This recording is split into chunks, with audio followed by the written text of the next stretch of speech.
Liederman. Our sound engineer is Robert Richards. Transcripts, podcasts, audio, and video are available at amomentintime.com.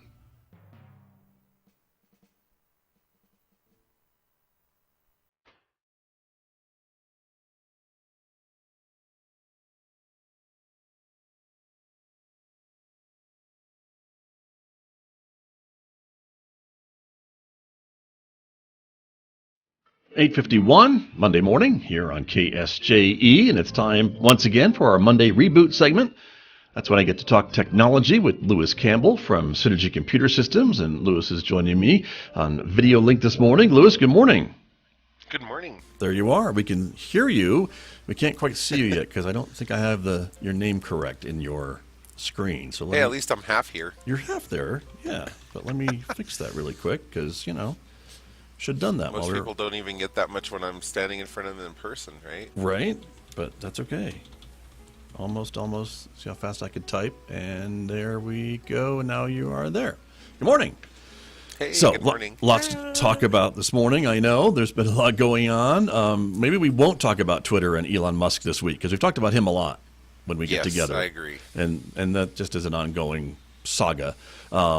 But the one thing that you mentioned to me that I thought was really interesting was the Amazon Alexa problems. And I was reading a little bit up on that as we were getting ready to come on the air this morning. I think that's really interesting that Amazon is, of course, a gigantic company, and they are laying off a bunch of people from the Alexa division because apparently they're done burning through a bunch of money with that voice assistant. Yeah, apparently Alexa is on track to lose $10 billion this year alone. Yikes. Alexa is part of their hardware division.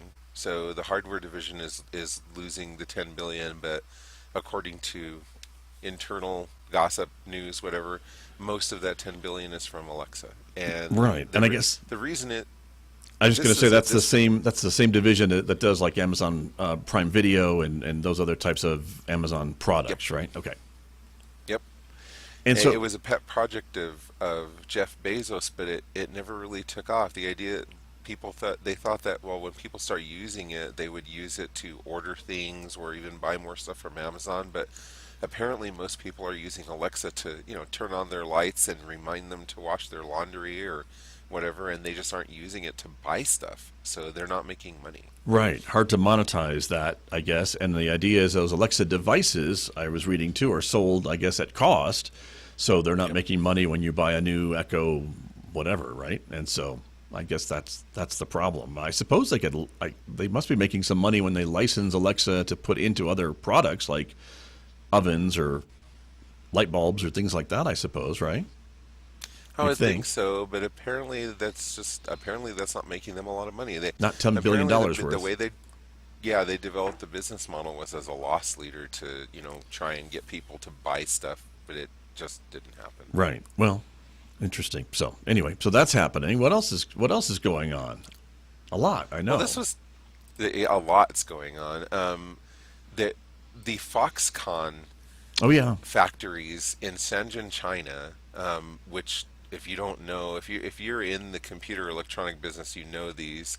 They are the factories basically where almost everything that we use is made, particularly iPhones. Right.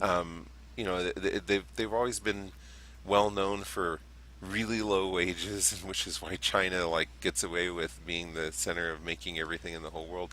Well, there's been massive worker protests here in the last week, violent worker protests that the Chinese government has had to put down rather aggressively. So it's interesting that we've seen kind of this trend slowly developing over the last decade or so of these workers in China getting less and less tolerant of those working conditions. We've seen Foxconn literally having to put nets up around their factory, the tops of their factories, to keep to stave off the amounts of people that have literally been jumping off, in suicide, and now we see this. So it's kind of interesting. It's sad, but it's kind of interesting that this is going on. Right, and these are protests because we've seen protests in China over the country's COVID policies, right, locking down and things like that. But it may be somewhat related to that, but there's more to it, I think, at the Foxconn factories, right? It's more about the working Yeah. conditions, isn't it? Yes, it is. Got it. Interesting. Okay. Well, we'll see how that goes. Interesting about that, and certainly, we hear a little bit about it, but I imagine there's a much more going on in China that we don't hear about, just because of some of the controls on the media there and social media and things along that line. You were mentioning too, talking about online and foreign countries. There's an island country that I had heard about too, that they are trying to recreate their entire country basically in the metaverse, because their country, an island nation, is at risk because of climate change and rising levels of the oceans, and so they're concerned that in 100 years their world, their country, may be underwater. Huh? Yeah, Tuvalu is the name of the country, and they spoke. Their foreign minister, Simon Kofi, I guess is his name, spoke at the COP27 climate summit, and basically said, in order to survive, his country is putting together a plan to rebuild itself in the metaverse. They feel like this is the only way they can assure that they will have some legacy left over, because their island nation is going underwater. So that's quite an interesting little thing going on. Right, and I guess, and again, for folks who aren't sure what the metaverse is, this is a big investment by Facebook, which is, I think, draining a lot of money from Facebook into making this a thing. Mr. Zuckerberg seems to want to really make this a thing, and so this is an entire country trying to recreate, I guess, all of its self in the metaverse, right? Yeah, and the interesting thing is this isn't the first one. So the island nation of Barbados, which people have probably heard more of than Tuvalu, they said last year that they were going to do something along those lines, in the city of Seoul, South Korea, as well. Interesting. Okay. Now they're not doing their whole nations though.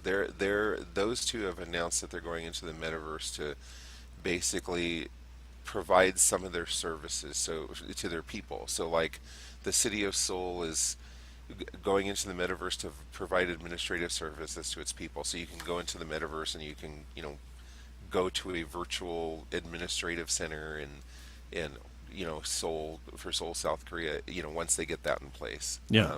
That kind of thing. But this Tuvalu's the first one that says we're just going to build our entire country in the metaverse. Right.